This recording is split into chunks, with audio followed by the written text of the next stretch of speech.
Assalamualaikum warahmatullahi wabarakatuh. Alhamdulillah, Alhamdulillah Rabbil Alamin. Wassalatu wassalamu ala ashrafil anbiya'i wal mursalin, Sayyidina wa habibina wa syafi'ina wa nuri qulubina Muhammad, Habibi Rabbil Alamin wa imamil ghurril muhajjalin, wa ala alihi wa sahbihi ajmain. Subhanaka la ilma lana illa ma 'allamtana innaka antal alimul hakim. Rabbi shrah li sadri wa yassir li amri wahlul 'uqdatam min lisani yafqahu qawli, amma ba'du. Habaibunal ajilla wa akhussuhum bizikir sahibul magam sahibul majlis Al-Habib Ali bin Saleh Al-Attas, yang kita doakan semoga beliau panjang umur, sehat walafiat, dimudahkan segala urusan, dan jadikan anak-anaknya semuanya menyenangkan beliau dan menjadi khalifah untuk beliau, dan semoga ditambah dan ditambah dan ditambah cinta datuknya kepada Habib Ali bin Saleh, insyaallah, amin ya rabbal alamin. Serta para habaib, alhamdulillah banyak habaib bersama kita. Ada Habib Nagib, ada Habib Jailan yang datang dari Hadramut, Habib Umar Mahdar, Al-Habib Umar Al-Hamid, ada Habib Muhammad Fat'ab, ada Habib Hussein Al-Idrus, dan para habaib banyak. Mohon maaf saya tidak sebutkan satu persatu, namun tanpa mengurangi rasa hormat kami kepada mereka semuanya. Kita doakan semoga mereka semuanya menjadi sebab kita semuanya mendapatkan anugerah daripada Allah Ta'ala, rahmat yang banyak, anugerah yang melimpah, barokah yang luas, dan semoga kita semuanya berkat mereka, berkumpul bersama mereka, insyaallah di dunia berkumpul bersama mereka, di akhirat kelak termasuk berkumpul bersama mereka, bersama datuk mereka Nabi kita Muhammad sallallahu alaihi wasallam, amin amin ya rabbal alamin. Para ulama, para kiai, para ajengan yang mohon maaf juga saya tidak sebutkan satu persatu, dan hadirin hadirat para pecinta Nabi kita Muhammad sallallahu alaihi wasallam. Alhamdulillah, patut kiranya untuk kita panjatkan puja dan puji syukur kita ke hadirat Allah Subhanahu wa taala. Karena di dalam pandangan Allah dan Rasulnya tidak ada sesuatu yang kebetulan di dunia. Semua sudah direncanakan. Dan termasuk yang direncanakan adalah kita pada pagi hari ini sampai menjelang siang sekarang ini terpanggil untuk datang ke tempat ini, untuk berjumpa dengan para ulama, untuk berjumpa dengan para habaib, untuk kita itu membaca salawat kepada Nabi, untuk kita ada ta'alluq dengan Nabi. Dan insyaallah apapun yang telah diturunkan di majelis yang mulia ini pada rahmat dan barakah, insyaallah kita semuanya akan mendapatkannya. Tidak ada seorang pun di antara kita yang berkumpul di tempat ini, insyaallah berkat Nabi Muhammad kita semuanya dapat syafaatnya Nabi Muhammad. Dan tidak ada seorang pun yang berkumpul di tempat ini, yang mengikuti acara ini, yang membantu dan sebagainya, semuanya. Bahkan yang hadir walaupun tidak ada maksud untuk hadir pengajian, tapi ada tujuan-tujuan yang lainnya, insya Allah juga akan mendapatkan syafaat Nabi Muhammad, barokah Nabi Muhammad. Karena Nabi Muhammad sendiri yang telah bersabda dalam hadisnya, ana khairu mukafi, fa in ahsana ahadukum ila ahadin falam yukafi'u fa ana ukafi'uhu yaumal qiyamah. Aku ini adalah manusia paling pandai membalas jasa. Kalau sumpama ada di antara kalian yang berbuat baik kepada orang lain, lalu orang lain itu tidak mendapatkan balasan darinya, jangan khawatir, aku akan balasnya untuk kalian kelak di hari kiamat. Kalau itu dikatakan oleh Nabi Muhammad untuk orang lain yang berbuat baik kepada orang lain, bagaimana kalau kita semuanya berbuat untuk Nabi Muhammad? Kita datang untuk Nabi Muhammad, baca maulid untuk Nabi Muhammad, kita baca salawat untuk Nabi Muhammad, yang memuji dengan pujian-pujian kepada Nabi Muhammad, semuanya untuk Nabi Muhammad, yang memasak untuk Nabi Muhammad, yang mengatur parkiran untuk Nabi Muhammad, yang memasang tenda, semuanya untuk Nabi Muhammad. Apakah kemungkinan kita itu keluar dalam keadaan tangan hampa, tangan kosong, tidak melakukan apa-apa daripada Muhammad? Hasya wa kalla. Insyaallah tidak ada seorang pun di antara kita kecuali semua hajatnya dikabulkan, dosanya diampunkan, yang sakit Allah sembuhkan, terutama ulama-ulama kita, semoga Allah berikan kesembuhan. Habib Umar Hamid, semoga Allah berikan kesembuhan, dan semua di antara ulama kita yang sakit, ya Allah segerakan kesembuhan ya Allah. Dan semoga kita semuanya tidak keluar di tempat ini kecuali kita sudah dipastikan sebagai hambanya yang paling beruntung di dunia ini, karena panjang usianya, sehat badannya, dimudahkan segala urusannya, selalu diberikan taufik dan hidayahnya, melimpah hartanya, tajir, banjir, berguna untuk agamanya dan Rasulnya, tapi nanti di akhirat tidak ada hisabnya, kemudian kita meninggal dunia dalam keadaan husnul khatimah, dalam keadaan husnul khatimah, dalam keadaan husnul khatimah. Amin, amin ya rabbal alamin. Sebagaimana tadi telah kita dengar banyak daripada Al-Habib Jailani, ini sesuatu yang sangat mengherankan terkadang. Habaib bicara terkait dengan habaib. Harusnya yang berbicara tentang habaib bukan habaib. Tapi demi Allah saya katakan, habaib yang berbicara tentang kemuliaan habaib tidak ada lain kecuali karena rasa kasih sayang, rahmat yang mereka dapatkan dan wariskan langsung daripada Nabi Muhammad SAW. Karena memang adanya mereka para habaib di antara kita itu adalah sebuah keuntungan yang sangat mudah untuk kita dapatkan. Tidak perlu kita banyak sholatnya, tidak perlu kita banyak sedekahnya, tidak perlu banyak kita itu melaksanakan amalia-amalia zahiriyah. Cukup untuk kita mendapatkan syafaatnya Nabi Muhammad SAW, kita pandang mereka dengan cinta. Oleh karenanya kenapa Nabi Muhammad memberikan sebuah himbauan kepada kita semuanya, kalau kita ingin mendidik anak kita, didiklah dengan didikan yang dijadikan sebuah konsep oleh Nabi SAW sebagai pendidikan yang terbaik. Yang dikatakan oleh Syekh Abu Bakar Siddiq, kalau seumpama akalnya Nabi Adam dan semua Rasul, akalnya Nabi Adam dan semuanya Nabi, akalnya dari Nabi Adam dan semua anak-anak Nabi Adam sampai hari kiamat, diletakkan dalam satu timbangan, lalu satu timbangan sendiri akalnya Nabi Muhammad diletakkan di sana, maka niscaya akalnya Muhammad akan mengalahkan akal mereka semuanya. Kenapa Nabi Muhammad SAW mengatakan adibu auladakum ala thalathi hisal? Hendaklah didiklah anak kalian untuk mencintai 3 hal. Yang pertama, ala hubbi nabiyikum, untuk cintai nabi kalian. Yang kedua, ala hubbi ali baiti nabiyikum, untuk mencintai keluarga nabi kalian. Dan yang ketiga adalah ala tilawatul Quran, untuk supaya senang untuk membaca Quran. Kenapa di sini katakan didiklah anak kalian semuanya? Yang orang Jawa, yang orang Sumatera, yang orang Sulawesi, yang orang Sunda, semuanya ajarkan, didiklah anak-anak kalian untuk cinta pada keluarga Nabi Muhammad. Karena apa? Di dalam diri mereka itulah rahmatnya Nabi Muhammad. Di dalam diri mereka itulah, kata Nabi Wahdat tadi, asrornya Nabi Muhammad, barokahnya Nabi Muhammad, anugerahnya Nabi Muhammad, dan adanya mereka bukan untuk mereka, tapi adanya mereka untuk kita semua sebagai umatnya Nabi Muhammad. Oleh karena itu, kalau kita ingin tahu kemuliaan keluarga Nabi Muhammad, sehingga sebegitu rupa Allah Ta'ala memuliakannya dalam Al-Quran, sehingga sebegitu rupa juga Nabi kita Muhammad mewanti-wantikan kepada kita, hati-hati, jangan sampai kita menyakiti salah satu zuriyah Nabi Muhammad. Kenapa Nabi Muhammad mengatakan innama ana basyarun mithlukum? Kenapa Nabi SAW mengatakan selalu dalam hadisnya banyak, bukan cuma sekali 2 kali, sering kali, aku ini manusia biasa loh, sama seperti kalian. Kenapa?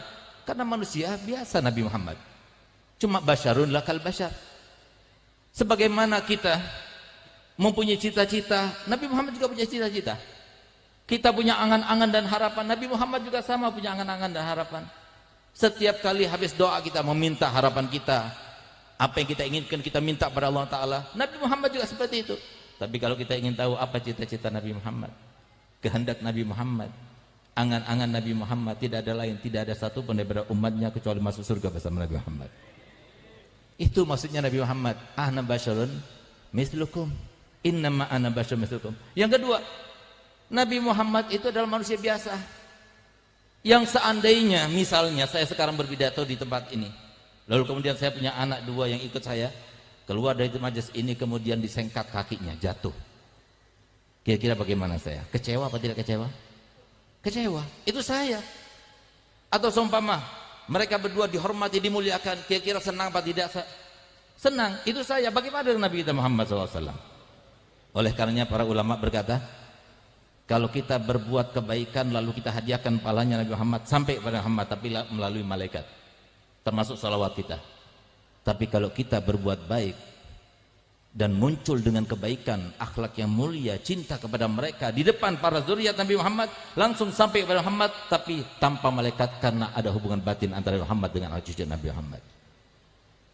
Oleh karena itu, kenapa Nabi kita Muhammad SAW itu begitu pesannya banyak terkait dengan zuriat Nabi. Di antaranya di dalam hadis sahih Nabi SAW bersabda yang diriwayatkan oleh Imam Muslim dalam kitab Sahih Muslim. Beliau katakan begini, innama ana mru'un magbut yushiku an ya'tiya rasulur rabbi faujib. Aku ini manusia biasa sama seperti kalian, mungkin sebentar lagi datang utusan daripada Tuhanku untuk menjemputku dan aku iyakan.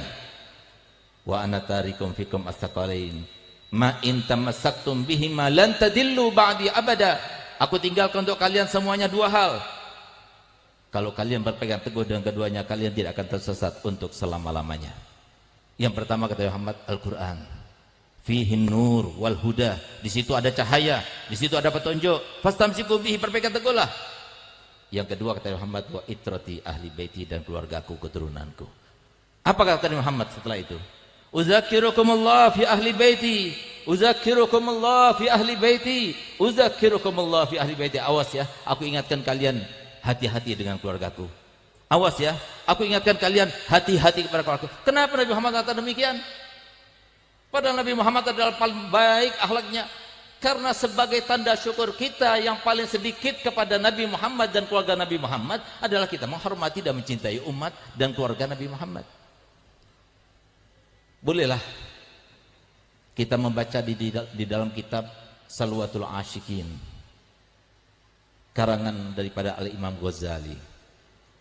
Cerita yang sangat menggugah hati, sangat indah, dan merupakan bagaimana keluarga Nabi Muhammad dan keturunan Muhammad begitu rahmatnya. Mereka adalah orang yang tanpa pamrih, semacam Habib Ali bin Saleh, Habib Umar Hamid, walaupun seperti beliau sekarang ini, tapi apapun yang diinginkan, diniatkan, sudah ditulis pahala untuk beliau. Sengaja Allah mengistirahatkan beliau, tapi semoga beliau cepat kembali. Kita perlu ilmunya, semoga beliau itu cepat pulih insyaallah. Amin ya rabbal alamin. Kenapa demikian? Disebutkan ketika Sayyidatuna Fatimah Zahra akan meninggal dunia, tidak biasanya Sayyidatuna Fatimah Zahra itu memandikan Sayyidina Hasan dan Sayyidina Husain. Setelah keduanya dimandikan, yang pada waktu itu umurnya antara 6 tahun sampai 7 tahun. Setelah dimandikan, disisirinya. Setelah disisirinya, maka seperti biasanya dibuatkan makanan untuk keduanya. Roti sudah dibuat adonannya, dipersiapkan semuanya. Sehingga kemudian setelah rapi diberikan makan, baru kemudian dilepas keduanya untuk bermain masuk ke dalam masjidnya Nabi Muhammad SAW. Sehingga kemudian Sayyidina Ali yang ada di sampingnya mulai tadi tidak digubresinya. Perhatian Sayyidina Fatimah hanya kepada kedua anaknya yang begitu dicintainya dan dicintai oleh ayahnya. Maka kemudian Sayyidina Ali berkata, wahai Fatimah, tidak seperti biasanya yang kamu lakukan pagi hari ini. Kenapa kau lakukan yang semacam ini? Apa jawabannya? Wahai Ali, sebentar lagi aku akan pergi. Sebentar lagi akan bertemu dengan tamu. Sampai kapan tamunya itu engkau akan temui? Masalahnya aku tidak akan kembali kecuali nanti di hari kiamat. Apa yang dilakukan oleh Sayyidah Fatimah selanjutnya? Teringat syair-syair yang setiap hari beliau ucapkan ketika rindu kepada Nabi Muhammad. Beliau katakan, iza ishtadda syauqi zurtu gabraka baqiya. Kalau sudah aku rindu kepadamu wahai ayah, aku berziarah kepadamu. Untuk apa? Wa anzahu wa abki li uraka mabi. Aku menangis di kuburanmu.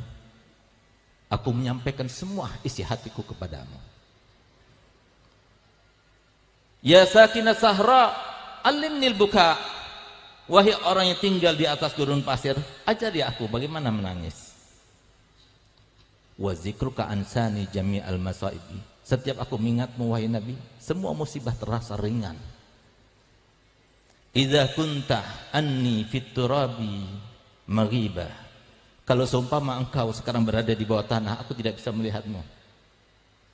Fama anta an qalbil hazini. Engkau wahai ayah, walaupun aku tidak melihatnya, tapi engkau selalu dalam hatiku, tidak pernah terlewatkan. Di saat itulah beliau berkata kepada Imam Ali, wahai Ali, semalam ayahku telah datang kepadaku dan dia berkata padaku, wahai Fatimah, sudah lama aku tidak berjumpa denganmu, sudah lama aku tidak memelukmu. Hari ini adalah waktunya engkau kembali kepadaku dan aku memelukmu. Maka Sayyidina Ali meneteskan air mata dan dia berkata begini kepadanya, wahai Fatimah, tolong kalau engkau nanti berjumpa dengan ayahmu, maka sampaikan 3 pesanku ini. Pesan yang pertama, sampaikan salamku kepadanya dan beritahukan kepadanya bahwa aku rindu kepadanya. Pesan kedua, kalau engkau tidak ridho kepadaku, kalau engkau tidak puas kepadaku, karena aku adalah seorang yang miskin tidak punya, jangan kau adukan kepada ayahmu. Yang ketiga, kalau nanti di padang mahsyar engkau melihat aku sedang ditarik oleh malaikat Zabaniyah, tolong selamatkan aku. Maka kemudian oleh Sayyidatina Fatimah dipeluknya Imam Ali. Maka gantian Imam Ali diperdengarkan suaranya dengan Sayyidatina berkata, kalau begitu ya Ali, aku juga berpesan padamu 3 hal. Kalau nanti aku meninggal dunia, engkau yang memandikan aku sendiri, engkau yang mengkafani aku sendiri, dan engkau yang menguburkan aku sendiri. Nanti kalau aku meninggal dunia, ingatlah setiap orang yang dalam keadaan asing, tidak ada keluarga. Ingatlah para yatim piatu. Ingatlah mereka yang masih muda-muda itu yang perlu kasih sayang. Ingatlah mereka sebagaimana engkau akan mengingatku nanti setelah aku meninggal. Yang ketiga, ketika engkau menguburkan aku, ambillah tasku itu. Di dalam tas itu ada sebuah secari kertas. Letakkan dalam kafanku. Makamkan aku bersamanya. Sehingga Imam Ali berkata, apa yang tertulis dalam kertas itu wahai Fatimah? Rahasia. Demi Allah aku mohon kepadamu, beritahukan kepadaku. Apa yang tertulis dalam kertas itu wahai Fatimah? Di saat itulah Sayyidah Fatimah bercerita, dulu waktu ayahku datang kepadaku dan memberitahukan bahwasanya engkau meminangku, dia berkata kepadaku begini, wahai Fatimah, apakah engkau ridha kalau seumpama Ali bin Abi Thalib dia datang meminangmu dengan 400 dirham? Aku katakan kepada ayahku, raditu aliyan walam arda bil mahar. Aku ridha dengan Ali, tak bekerja ridha dengan mahar. Sekelas aku cuma maharnya 400 dirham, aku tidak ridha Rasulullah. Saat itulah kemudian Jibril datang kepada Nabi Muhammad. Katakan wahai Muhammad kepada Fatimah, bahwasanya Allah telah berkata, surga terbaik dan semua isinya untuk Fatimah Zahra sebagai mahar Ali bin Abi Thalib untuk Sayyidah Fatimah. Apa kata Sayyidah Fatimah? Saya sampaikan Nabi Muhammad, la arda, aku tidak ridha. Lalu kemudian Sayyidina Jibril berkata kepada Nabi Muhammad, tanyakan kepadanya apa yang dia minta. Maka kemudian Sayyidah Fatimah mengatakan, aku meminta maharku adalah syafaat untuk umatnya Nabi Muhammad sallallahu alaihi wasallam.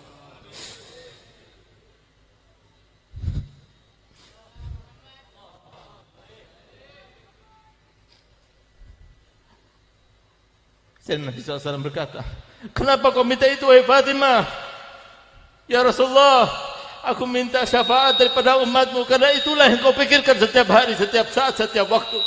Sehingga kalau aku meminta supaya aku diberikan syafaat untuk umatmu, berarti aku telah menyenangkanmu dan aku sebagai anak telah berbakti kepadamu.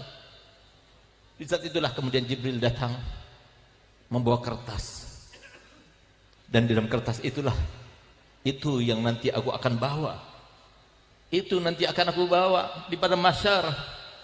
Aku akan berkata kepada Allah Ta'ala, ini maharku ya Allah, berikan syafaat untuk seluruh umatnya Nabi Muhammad.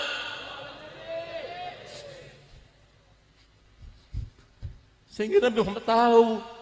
Nabi Muhammad tahu, lihat bagaimana pengorbanan putrinya, bagaimana pengorbanan para cucu-cucunya, yang ketika mereka dizalimi, seandainya mereka mengangkat tangannya, pasti Allah akan mengabulkannya. Mereka tidak meminta itu.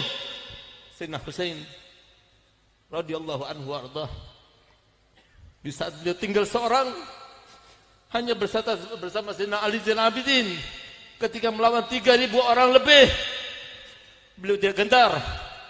Tetap beliau bawa pisaunya, beliau bawa pedangnya di depan mereka. Tapi di saat beliau memandang mereka semuanya, beliau meneteskan air mata. Di mana air mata itu? Ketika menetes tampak kepada Sayyidatuna Zainab, saudara ini. Keluar Sayyidatuna Zainab, berlari dari kemahnya, mendekat pada Husain. Ya Husain, di depan mereka kau menangis. Engkau adalah anaknya Ali, engkau adalah anaknya Fatimah. Engkau menangis di depan mereka. Engkau takut pada pedang mereka, engkau takut pada kematian. Maka Sayyidatuna Husain berkata, wahai adikku, demi Allah, aku tidak pernah takut kepada kematian. Aku tidak pernah takut pada pedang-pedang mereka. Tapi aku menangis karena aku melihat di wajah-wajah mereka. Aku menampak kepadaku ya Allah dari wajah-wajah mereka api neraka yang siap melahap mereka karena mereka telah memerangi salah satu cucu daripada Nabi Muhammad SAW. Karenanya aku menangis. Kalau seumpama kematian tidak ada di dalam ketakutanku, demi Allah wahai Zainab, aku siap menghadap kepada kakekku karena semalam aku bermimpi datukku Nabi Muhammad dan dia berkata kepadaku, Husain, hari inilah waktunya engkau berbuka bersamaku di surga. Nabi Muhammad tahu kenapa cucunya itu begitu diingat-ingat. Uzakirukumullah fi ahli baiti, aku ingatkan kalian semua termasuk terkait dengan anak cucuku. Kenapa? Karena Nabi Muhammad tahu ketika datang iblis kepada Nabi Muhammad, lalu iblis itu berkata, aku datang kepadamu wahai Muhammad dan dalam keadaan terpaksa. Nabi Muhammad tidak langsung meresponnya.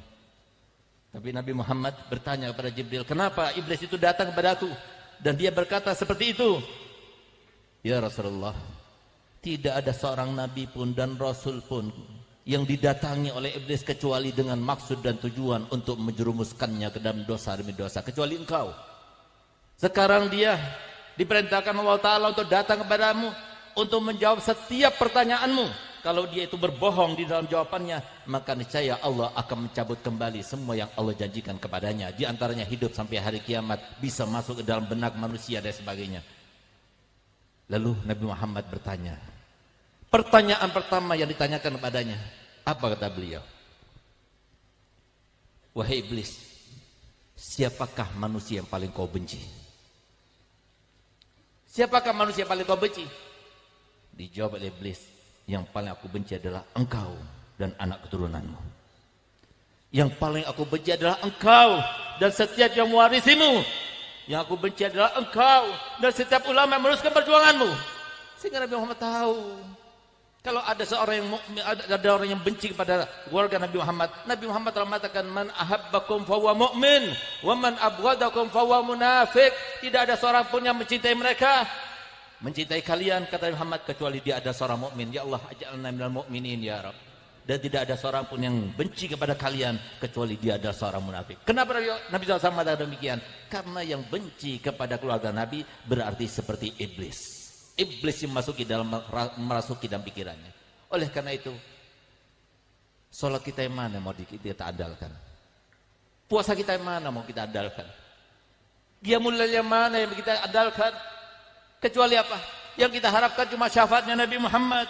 Bagaimana kita mengharapkan syafaat Nabi Muhammad? Kita mengikuti hati Nabi Muhammad. Bagaimana kita akan berada dalam hati Nabi Muhammad? Kita tidak membantu. Bagaimana perjuangan Nabi Muhammad? Inilah saatnya.